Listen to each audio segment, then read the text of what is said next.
Hello বন্ধুরা, আমি আজকে সবজি রান্না করব। তাই সবজি কিভাবে রান্না করছি সেটা দেখে নাও। আমি আগে একটা সবজি ভিডিও দিয়েছি, এটা কিন্তু একটু অন্যরকমভাবে রান্না করব।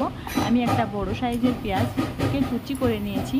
আমি একটা পাত্র বসিয়েছি রান্না করার জন্য। সেই পাত্রের মধ্যে পেঁয়াজ কুচনোগুলোকে দিয়ে দিলাম। একটু বড় সাইজের পেঁয়াজ নিতে হবে।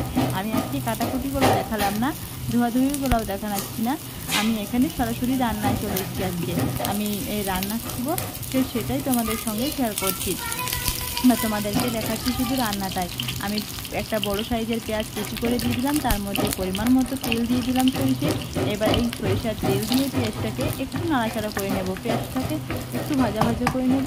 তখন এদিকে আমি দিয়ে দেবো বলতো কয়েকটা কুচি করে রাখা কাঁচা লঙ্কা।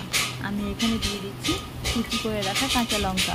আর সবজি বা আলুর তরকারি করতে যদি কাঁচা লঙ্কা ব্যবহার করা হয় তার স্বাদ আছে দারুণ, আর কালার তো আছে, ও তো খুব ভালো না, কিন্তু যে কালারটা আছে সেটাই দেখতে খুব ভালো লাগে, খেতে দারুণ লাগে। এখানে আমি নিয়ে নিচ্ছি দেখো কুমড়ো আর আলু। আমি আজকে কুমড়ো আর আলু ব্যবহার করব। তো আর আলু দিয়েই আমি আজকে সবজি রান্না করছি। কুমড়ো আলু ওর সবজি খেতে সত্যিই খুব ভালো। তাই কুমড়ো আলু কীভাবে রান্না করছি সেটাই দেখো। পেঁয়াজ লঙ্কা ভেজে নেওয়ার পর আমি এর সাথে দিয়ে দিলাম কুমড়ো আর আলু। কুমড়ো আর আলু দিয়ে আমি কিছুক্ষণ নাড়াচাড়া করে নেব। আমি কুমড়ো আলুটাকে কেটে নিয়েছি, আগে ডোমো ডোমো করে কেটেছি। দেখতে পাচ্ছি সাইজটা কীরকমভাবে কেটেছি, সেটাকে পরিষ্কার করে ধুয়ে নিয়েছি। আর আলুটাকে ধোয়ার আগে কাটার আগে ধুয়ে নিয়েছি, তারপর আমি আবারও ধুয়ে নিয়েছি। এবার এটাকে কিছুক্ষণ নাড়াচাড়া করে নেব। কিছুক্ষণ নাড়াচাড়া করার পর এবার দিয়ে দেবো এটার মধ্যে শুকনো মশলা। দেখে নাও আমি এটার মধ্যে কী দিচ্ছি। স্বাদ মতো লবণ দিয়ে দিলাম, তার মধ্যে দিয়ে দিলাম হলুদের গুঁড়ো, সেটাও পরিমাণ মতো দিয়ে দিলাম। ধনে জিরে মরিচ গুঁড়ো, গরম মশলার গুঁড়ো, লঙ্কার গুঁড়ো, সব কিছু দিয়ে দিলাম এখানে। আর এটা বাড়ির তৈরি যে মশলাটা দিলাম, ধনে জিরে মরিচ গরম মশলা, আর এখানে সব কিছু একসঙ্গে মিক্স করা আছে, তাই এটাই আমরা জিরে গুঁড়ো মশলা ব্যবহার করি। এই মশলাটা আমি সব তরকারিতে ব্যবহার করি। আমি কীভাবে মশলা বানাই সেই লিঙ্কটা দেওয়া আছে, সেই ভিডিওটা দেওয়া আছে, তোমরা দেখে নিতে পারো। এই দেখো এবার আমি নাড়াচাড়া করে নিচ্ছি সবজিটা। ঠিক এরকমভাবেই নাড়াচাড়া করব কিছুক্ষণ। নাড়াচাড়া করার পর দিয়ে দেবো এবার আদা রসুন বাটা। আদা রসুন বাটা ব্যবহার করতে হবে এই রান্নাটাতে। আদা রসুন বাটা ব্যবহার করলে রান্নাটা খেতে খুব ভালো লাগবে। এখানে আদা রসুন না চাইলেও দিতে পারো। আদা রসুন যে দিতেই হবে তার কোনো কথা নেই। আদা রসুন দিলে যে স্বাদটা আসবে, আদা রসুন না দিলে সে স্বাদটা আসবে না, কিন্তু খেতে দুটোই ভালো লাগবে। এবার এখানে দিয়ে দেবো পরিমাণ মতো পানি। এই আমি দিয়ে দিলাম পরিমাণ মতো পানি। পরিমাণ মতো পানি দিয়ে আবারও নাড়াচাড়া করে নেব। আবারও নাড়াচাড়া করতে হবে কিছুক্ষণ। এবার কুমড়ো আর আলুটাকে সেদ্ধ হওয়া পর্যন্ত অপেক্ষা করতে হবে। যতক্ষণ না সেদ্ধ হয়ে আসে ততক্ষণ এটাকে ফুটতে দিতে হবে আর নাড়াচাড়া করতে হবে, আর স্বাদটাকে দেখতে হবে একবার করে। আর এখানে আমি দিয়ে দিলাম ঢাকনা দিয়ে দিলাম। এবার ততক্ষণ এটা ফুটতে থাকুক। আমি এগুলো বাকি কাজগুলো করে নিই। এবার আসছি, দেখো কত সুন্দর ফুটতে শুরু করেছে, খুব বদবদ করে ফুটছে, তাই না? ঠিক এরকমভাবে ফুটতে শুরু করবে।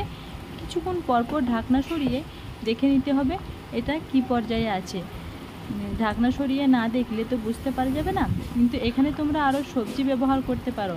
কি করব, আমার বাড়িতে গাছে এই যে সবজি ধরেছে, ঝিঙে, ভেন্ডি আর একটা লাফা।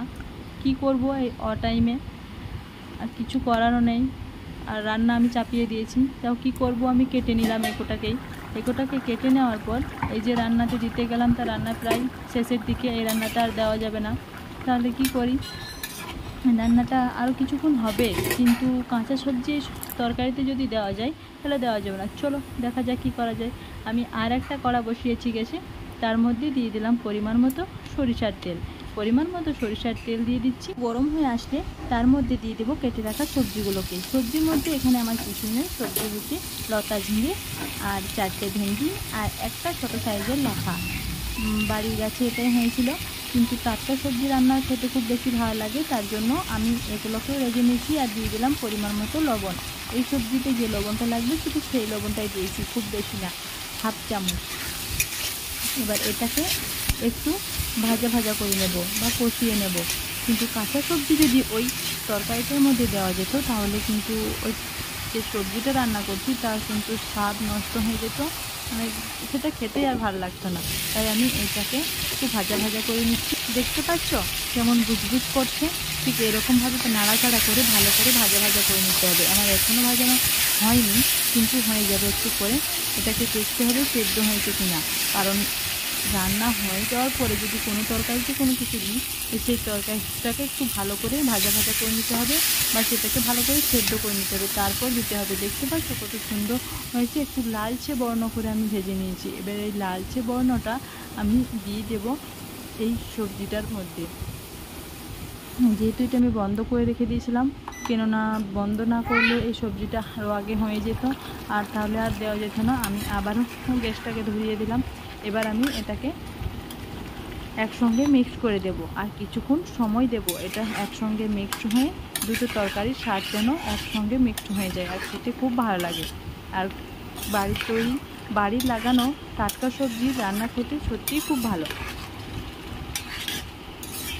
দেখতে পাচ্ছ কত সুন্দর হয়েছে সবজিটা।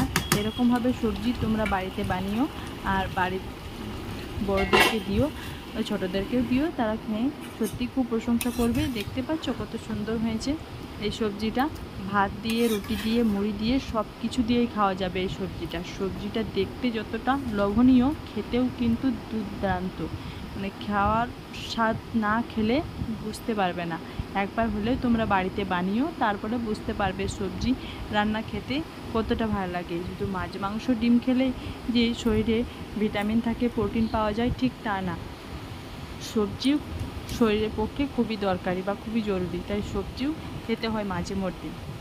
এই সবজি রান্না করেছি, এই সবজিটা মুড়ি দিয়ে, ভাত দিয়ে, সব কিছু দিয়ে যেমন খাওয়া যায়, এই সবজিটার কিন্তু অনেক গুণও আছে সবজিতে।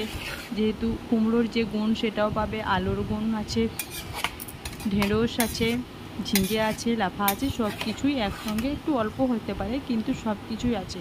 এক টুকরো করে সবারই পাতে পড়লে সবারই উপকার হবে। এর মধ্যে আরও সবজি দিতে ব্যবহার করতে পারো তোমরা, কিন্তু সবজিটা আগেই কষানোর সময় দিয়ে দিতে পারবে। আমার মতো কিন্তু ভুল করে দিও না লাস্টে। আমার যেহেতু আগে আমি দেখি নাই, সবজিটা আগে তুলে নিয়ে রেখে দিয়েছিল, এবার দিয়ে দিলাম আমি লাস্টে পরিমাণ মতো ধনেপাতা কুচি। ধনেপাতা কুচি দিয়ে এটাকে আবারও নাড়াচাড়া করে নিচ্ছি। যদি মনে করো ঝোল ঝোল রেখে খাবে ভাত দিয়ে মেখে, তাহলে এর একটু পানি দিয়ে এটাকে নামিয়ে নেবে। আর যদি বলো মুড়ি দিয়ে খাবে আর রুটি দিয়ে খাবে, তাহলে এটাই ঠিক আছে। আর মুড়ি দিয়ে খেলে আর একটু ভাজা ভাজা করতে হবে। টাটা বন্ধুরা, আবারও নতুন ভিডিও নিয়ে ফিরছি।